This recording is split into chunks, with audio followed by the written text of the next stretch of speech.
Does anybody else ever whip out the kitchen scissors with a plan to propagate plants and end up getting slightly distracted?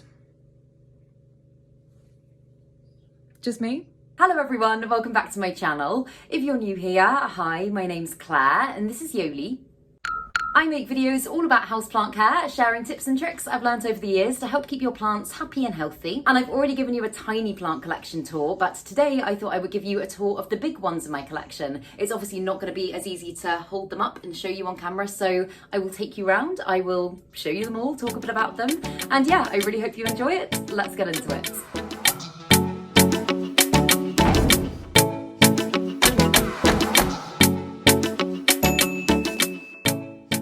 So I'll start with one of my smaller big plants, one that I can actually lift up quite easily, but I still consider to be quite a big plant.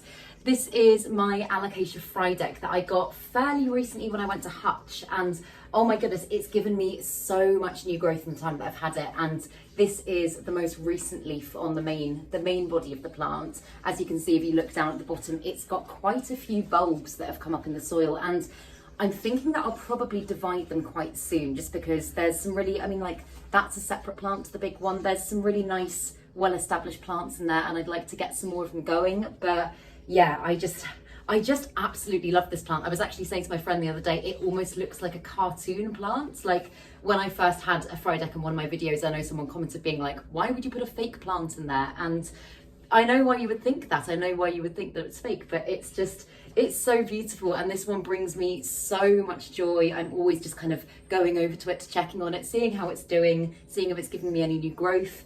And also, oh my goodness, at this time of year, this is the plant that I would say is drying out the quickest for me. I'm watering this one every other day at the moment, and I don't know if that's just because the quality of soil isn't great. It kind of looks like it's in a very kind of core soil mixture, and I might try repotting it and see if that helps, but to be honest, I don't really mind. I enjoy caring for this plant, so yeah, that's that one. And then I will have to bring you round to the rest.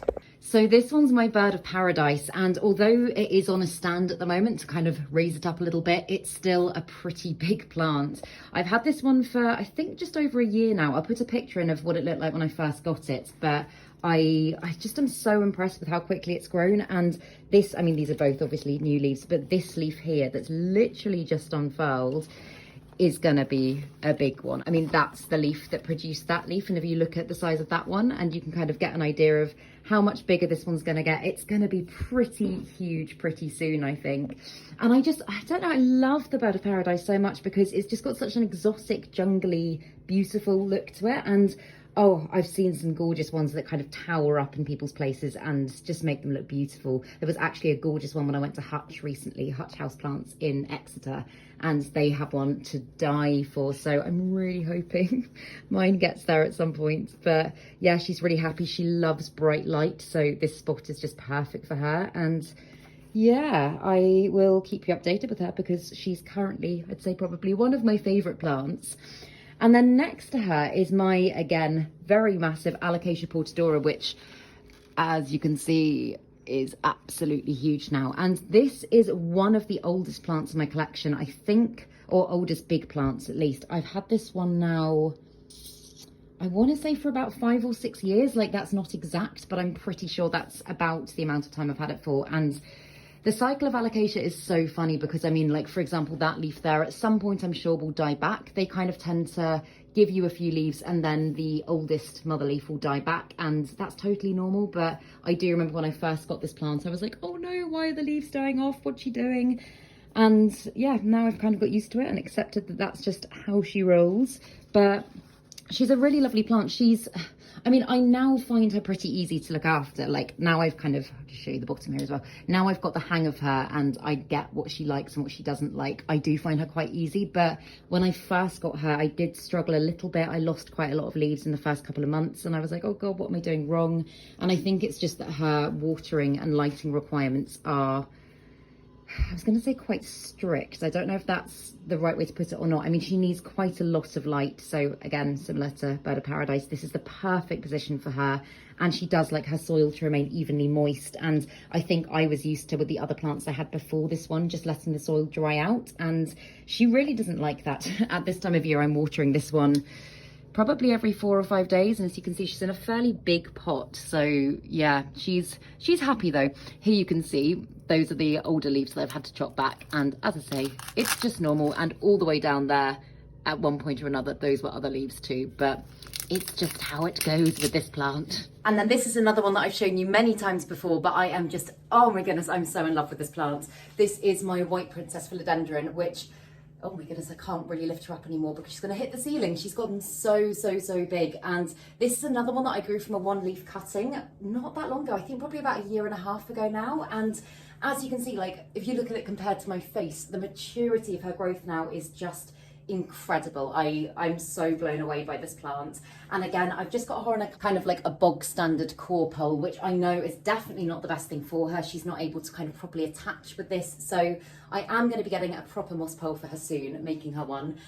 But yeah, she seems really happy. I again, like, she's fairly low maintenance. I don't do a lot to her, and she gave me a beautiful, oh, trying not to drop out half moon leaf, but as you can see, this is one of the, oh, you have to use both hands.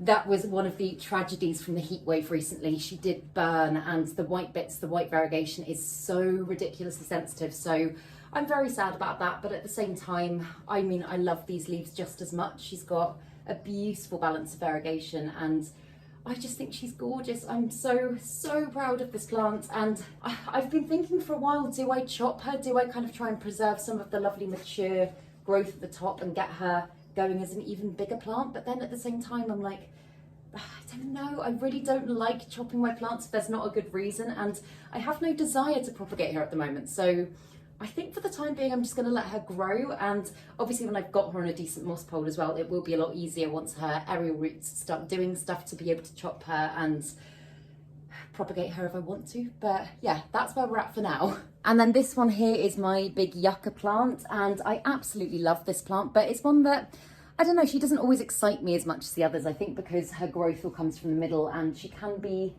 not slow, but just not kind of as dramatic with her growth updates as some of my other plants. I kind of don't feel the need to speak about her as much, if that makes sense. But no, she's really beautiful. She seems fairly happy in the spot I've got her in at the moment. I think, actually, I've kind of just noticed she's got a few browning tips here and there, so I think probably the light that she's had during the heat wave period has been a little bit too intense even for her, and she is a fairly high light plant. So yeah, again, when I move, I think she will be happier. But I did struggle for quite a while with pests on this plant, and oh my goodness, if you've ever had pests on a Yucca, especially, I think it was it mealybugs or whitefly I had?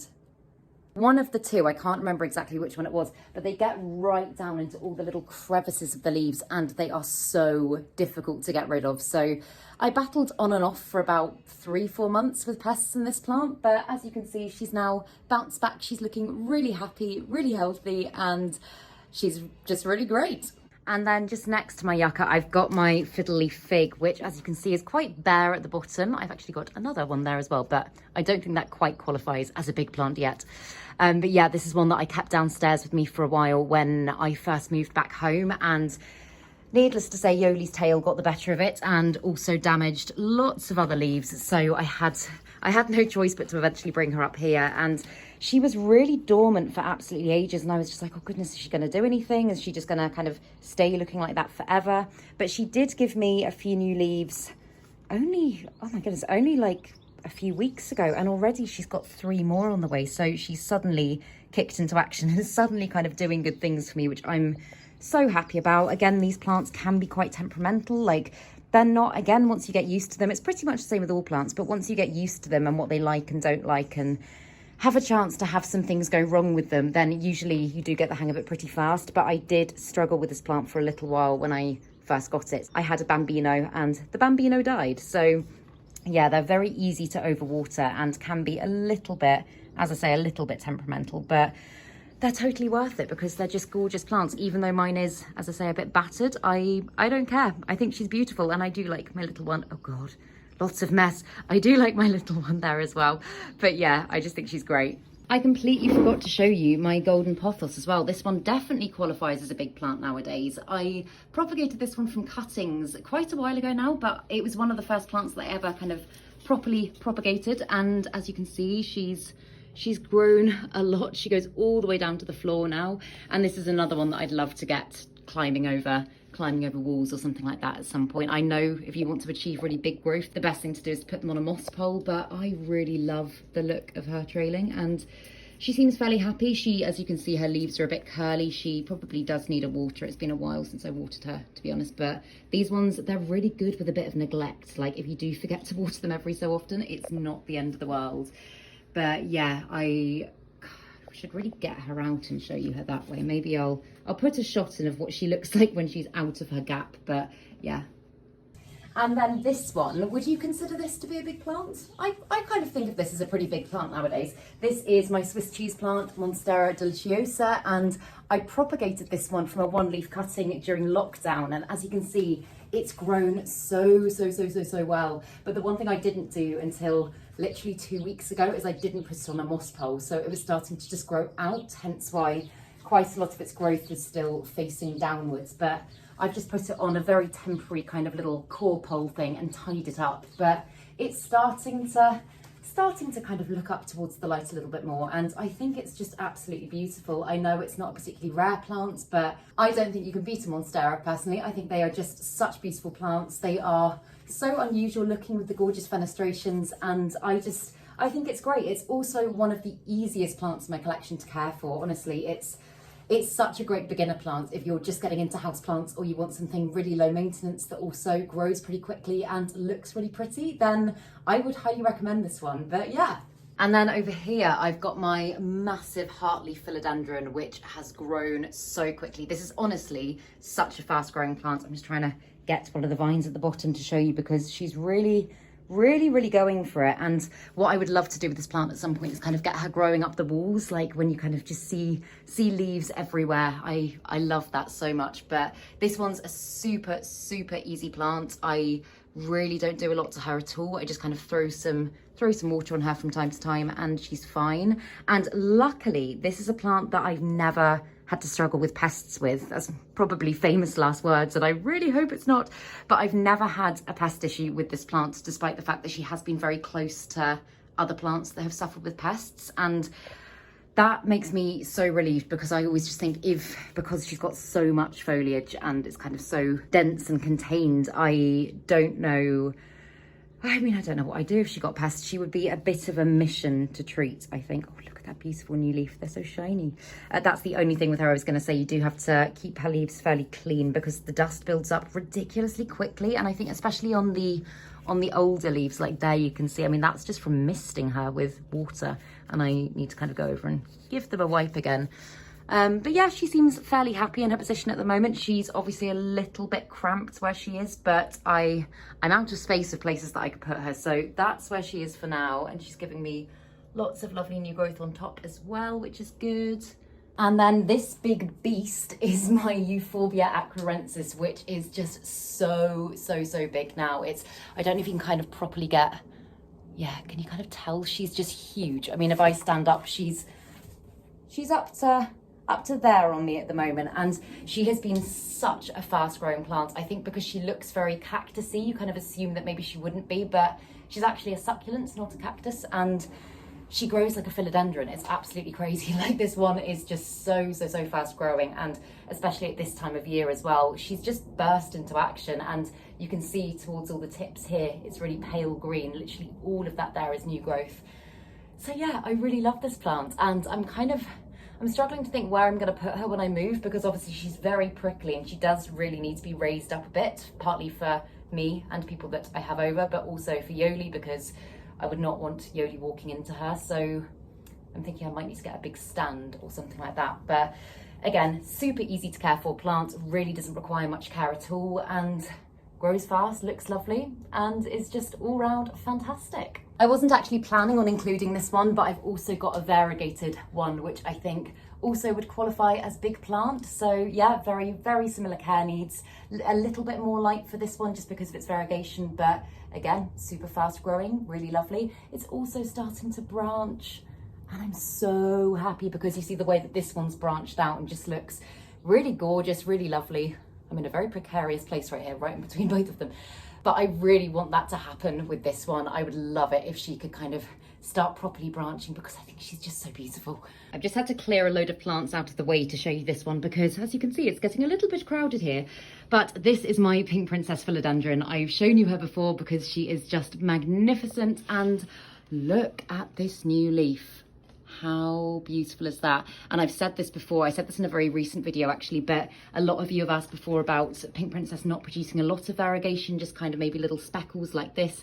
And that's pretty much all my plant did for a very long time. Obviously little bits here and there, but on the whole, not very highly variegated. And then out of the blue goes and gives me this leaf, and it just blows my mind. I think she's incredible, and she's grown so quickly. I got her at a very similar time to when I got my white princess over there, and they've grown at pretty similar rates, to be honest. Like, if you look at the size of her leaves now, she's just doing amazingly, and she's such a dramatic plant. Like, she's so different from any other plant in my collection. I'm not a huge one, I know this might be slightly controversial, but I'm not a huge one for super colourful plants. I usually prefer my plants to be green on the whole, but this one is definitely an exception. I think she's just absolutely stunning, and I'm totally in love with her. She's also, oh my goodness, already got a new leaf coming up there. So yeah, again, I need to get her on a decent pole instead of just one of these crappy poles, but she's doing well. And this is another one that I've shown you fairly recently. This is my big Variegated Monstera, which, as you can see, since I've had her in this spot, her leaves have all turned to face the light. This isn't actually the ideal spot for her. Like, I don't know if you can see, I'll put some clips in, but she has got some browning tips and stuff like that, which makes me sad because she was in such perfect condition when she was down in the conservatory, but this is currently the only space that she fits. She's also on a kind of very bog standard cheapy pole, and I do need to get her on a proper moss pole at some point soon, but for now it's just kind of keeping her upright. And as I say, I've thought about chopping her so many times, and I've had a lot of people telling me that I should, and I just can't bring myself to do it. She's just so magnificent and beautiful, and my new place that I'm moving to has really high ceilings, so I've just got this vision of letting her climb all the way up and just do her thing and look really kind of natural and jungly. So yeah, but I mean, if I stand next to her, she is,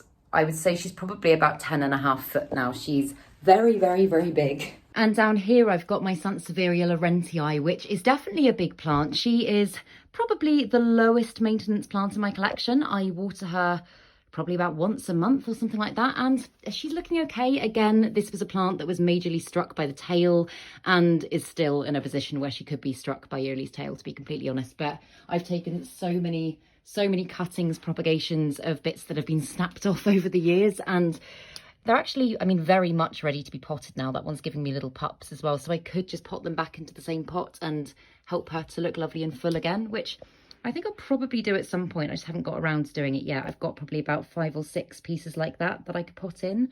But yeah, she's just really lovely. I love the yellowy kind of bright edges to her, and she's just a really easy, air purifying, gorgeous, beautiful plant. Also, the pots that she's in, I should do like a pot tour at some point actually, because I revamp pretty much all of my plant pots.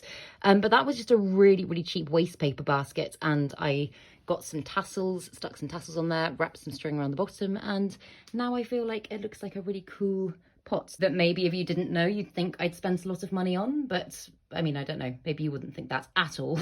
And then this one's not one that I really think of as a very big plant for some reason. It's my Ficus elastica Tiniki, and I think it's because I've had her since she was quite a lot smaller. This is one that I got when I was doing my shop, and I kept for myself because I fell in love with her, and she's grown really well. She's not the fastest grower in the world, but I mean, at this time of year, she's constantly, like, these leaves here are probably new in the last month. Like, she is giving me new growth, and I think maybe because she's not as dramatically rapid in her growth as some of my other ones, I kind of haven't noticed her growing in the same way, if that makes sense. So I still think of her as being quite small, but as you can see, she's not that small anymore. I really love as well with the Tiniki how the new leaves come in a really beautiful pink colour like that, and then they just fade to a lovely kind of yellowy variegation over time. But she's a really chill plant. She's really great. These ones are ridiculously susceptible to overwatering. I found that out the hard way. I have killed a rubber plant before by overwatering, and they can be really hard to bring back. So I always kind of verge on the edge of being a little bit too dry with this one instead of going too overboard. But touch wood, she's happy, she's growing, and yeah, she brings me a lot of joy. She's one that I don't kind of maybe ogle over in the same way as some of my other plants, because as I say, she's kind of quite predictable in her growth pattern, and although she's got some beautifully variegated leaves, they don't kind of wow me in the same way as some of my others, if that makes sense. But I still really love her. I'm still very, very grateful to have her. But yeah, I think that's pretty much all of the kind of really big ones. I have got other like medium-sized plants, and as I've said before, I will be doing a full houseplant tour when I move to my new place, which hopefully will be very soon. I know I've been saying that for a while, but I think I'm gonna save it until then, because I've got some really cool ideas for planty things that I'm gonna do, and some things that I've never showed you before as well that I'm very excited to show you. So yeah, I really hope that you enjoyed this video. If you did, please make sure to give it a thumbs up, subscribe to my channel, have a lovely day, and I will see you in the next video.